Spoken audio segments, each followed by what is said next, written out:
Hello दोस्तों, आप लोग कैसे हैं। आप लोगों का स्वागत है ए साट लर्निंग में। इस चैनल के माध्यम से आप लोगों को डेली डिक्टेशन और आउटलाइन दोनों प्रोवाइड किया जाता है। यदि इसका पीडीएफ चाहिए तो हमारे टेलीग्राम चैनल से जुड़ सकते हैं, जो इसी वीडियो में डिस्क्रिप्शन में लिंक दिया गया है, वहां से जा करके आप लोग ज्वाइन हो सकते हैं। तो स्टार्ट करते हैं। 80 वर्ड प्रति मिनट स्टार्ट होगा 5 सेकेंड बाद।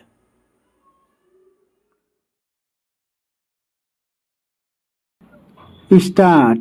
प्रस्तावित वक्फ अधिनियम पर विचार विमर्श के लिए बुलाई गई संसद की संयुक्त संसदीय समिति यानी जेपीसी की बैठक का विपक्षी सदस्यों ने जिस तरह फिर से बहिष्कार किया, उससे यही लगता है कि वे इस विषय पर चर्चा से बचने की ताक में रहते हैं।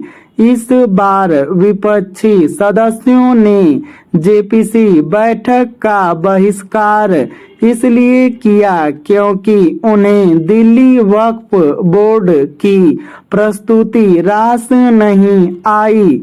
उन्होंने आरोप लगाया कि दिल्ली वक्फ बोर्ड प्रशासक ने मुख्यमंत्री की मंजूरी के बिना बोर्ड की रिपोर्ट बदल दी।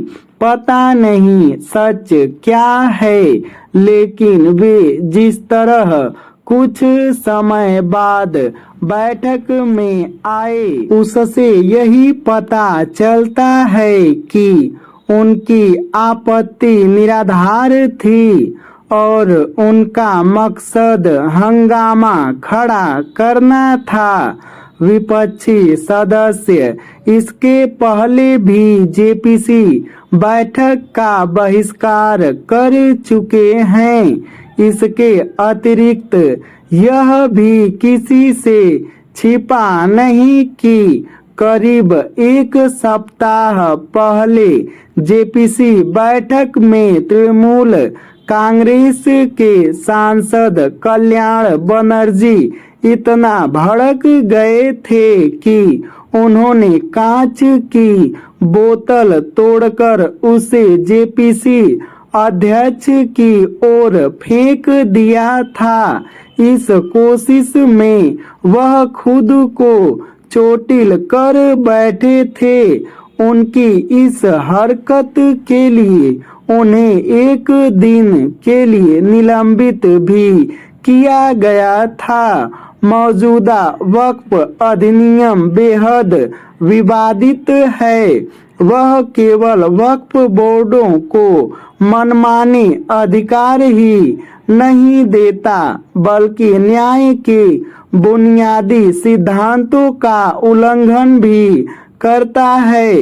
इस अधिनियम में बदलाव अपेक्षित ही नहीं, अनिवार्य है। यह समझ आता है कि विपक्ष को इस अधिनियम में संशोधन परिवर्तन की पहल पसंद नहीं, लेकिन यदि वह यह समझ रहा है कि उसके बेवजह शोर मचाने और यहाँ तक कि जेपीसी बैठक का बहिष्कार करने से यथास्थिति कायम रहेगी, तो ऐसा होने वाला नहीं है। यह सब करके वह सत्ता पक्ष के शासन करने के अधिकार को नहीं छीन सकता। यदि जेपीसी में शामिल विपक्षी सदस्यों को यह लगता है कि मौजूदा वक्फ अधिनियम में किसी तरह के संशोधन की आवश्यकता नहीं, तो उन्हें इसे अपने तर्कों से सिद्ध करना चाहिए। उन्हें जेपीसी में अपनी बात कहने पर जोर देना चाहिए, न कि इस पर कि कोई बात ही न होने दी जाए। यह कहने से काम चलने वाला नहीं है कि सरकार की नीयत ठीक नहीं। और पुराने वक्फ अधिनियम में कोई खामी नहीं।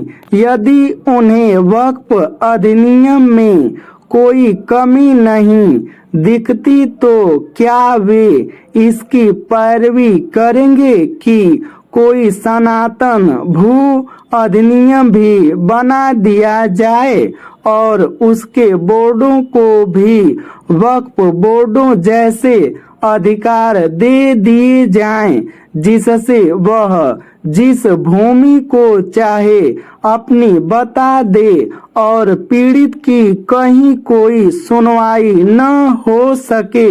यदि विपक्षी नेता इससे अवगत नहीं कि वक्फ बोर्ड किस तरह मनमाने ढंग से जिसकी चाहे उसकी जमीन को वक्फ संपत्ति करार दे रहे हैं और इस क्रम में पूरे गांव तक पर अपना दावा कर दे रहे हैं, तो वे खुद को धोखा ही दे रहे हैं।